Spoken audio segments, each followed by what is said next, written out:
The death of Philip II in 336 BCE closed the chapter of Macedonian revolution.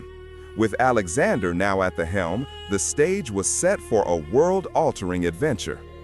"There is nothing impossible to him who will try," Alexander proclaimed to his generals in early spring 334 BCE as he stood on the shores of the Hellespont. Crossing the Hellespont, Alexander paid homage to Achilles, his heroic model, offering sacrifices at ancient Troy. This was more than ceremony. It was a declaration. He was not merely invading Persia. He was finishing the mythical war his ancestor Achilles had begun. Ancient chroniclers noted how this energized the army, while Persian soldiers on the opposite bank whispered about the thunderous advance of the Macedonian lion. The first major battle came at the Granicus River in May 334 BCE. The Persians held the high bank, a seemingly perfect defensive position. But Alexander, ignoring his general's advice to wait, led a direct, shocking cavalry charge straight across the river and up the muddy bank. Persian generals, including Memnon of Rhodes, had cautioned their peers, "Do not face him in the open field. His brilliance lies in daring and speed." During the charge, Alexander was nearly killed, his helmet split by a Persian axe, but he was saved at the last second by Cletus the Black. The Persian line broke. Babylonian tablets describe Granicus as the turning of the tide. Never before did one man so change the stars. After Granicus, Alexander swept through Asia Minor. In the city of Gordium, he faced a different kind of challenge, the legendary Gordian Knot.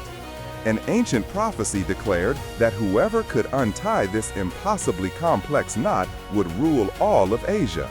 After struggling with it, Alexander scoffed at tradition, drew his sword, and sliced the knot in half. He had solved the problem not with patience, but with power, a sign of the new era he was creating. He respected local customs, honored temples, creating ties that would last for centuries. But the path led to one man, Darius III. The climactic Battle of Issus happened in November 333 BCE. Darius himself commanded a Persian army that vastly outnumbered the Macedonians. But the battlefield was a narrow coastal plain, neutralizing the Persian numbers. Alexander spotted a gap in the Persian line and led his companion cavalry in a direct, terrifying charge straight at Darius's personal chariot. According to Aryan and Babylonian diaries, Darius melted away before the Macedonian sun, panicking and fleeing the battle, leaving his army, his crown, and even his family behind. Alexander captured the royal tent and treated Darius's family with shocking respect, telling them, "Fear nothing from me. You have lost your titles, not your dignity." This unusual courtesy won him allies beyond the battlefield.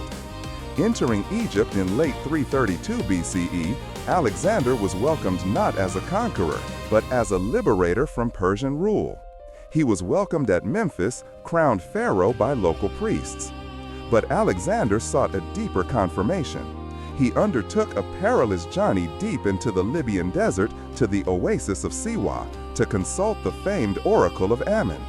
When he emerged, the priests had declared him son of Zeus Ammon. He was no longer just a king, he was a god. Egyptian scribes described him as a ruler who respected the old gods and founded new cities. The most famous of these, Alexandria, was established in April 331 BCE at the mouth of the Nile.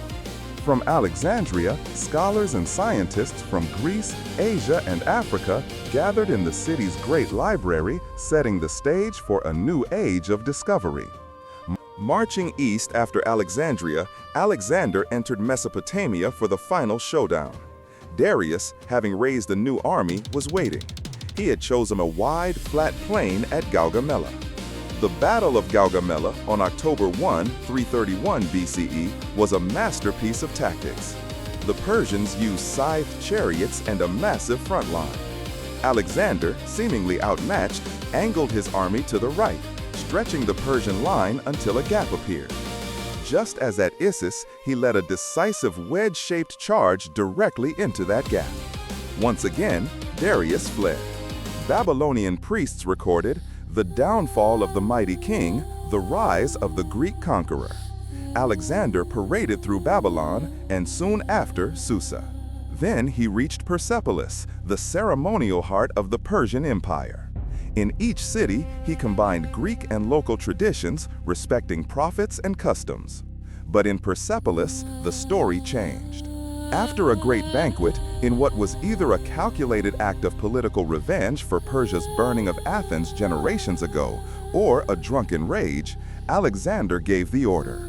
The magnificent palace of Persepolis was put to the torch, its towering columns crashing to the ground.